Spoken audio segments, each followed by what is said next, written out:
Palmyre ravagée, destruction systématique, site pillé, le directeur du plus grand musée du monde lance un cri d'alarme. Ce que nous savons et ce qui est objectif, c'est le pillage systématique qui est conduit dans les territoires dominés par Daesh. Ça signifie qu'il y a une véritable industrialisation de ces antiquités du sang. Daesh industrialise ce pillage programmé.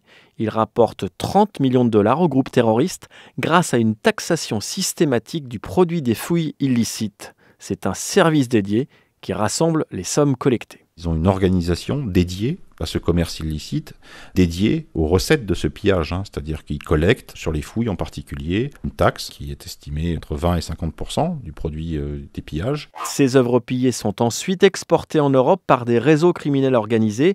Elles transitent alors par des pays où les législations sont moins sévères, comme la Hollande, le Luxembourg ou la Belgique. Sur certains pays, comme la Belgique, il y a une législation plus souple que la nôtre, et qui, par rapport à notre législation française, nous met de véritables contraintes. En effet, en Belgique et en vertu de la prescription de 3 ans sur le recel, les œuvres d'art pillées ne sont plus inquiétées par la justice.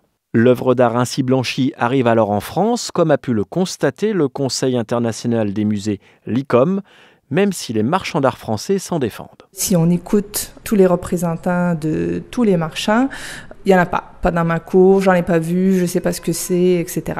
Et moi, j'ai marché dans un quartier, dans la vitrine, la galerie était fermée, et j'ai vu quelque chose que j'aurais bien aimé voir d'un peu plus près. C'était une petite statuette syrienne. Le nouveau projet de loi sur le terrorisme prévoit de punir plus sévèrement ces marchands d'art indélicats. Cela suffira-t-il? Pas si sûr. Le marché de l'art a toujours joué double jeu. Ça fait partie intrinsèquement de sa nature. C'est-à-dire d'avoir un marché officiel, apparent, et puis d'avoir un marché qui est réservé à des objets plus compliqués. Si les petits marchands d'art ou antiquaires, eux, sont peu regardants, les grandes maisons affirment, elles, qu'elles procèdent à tous les contrôles.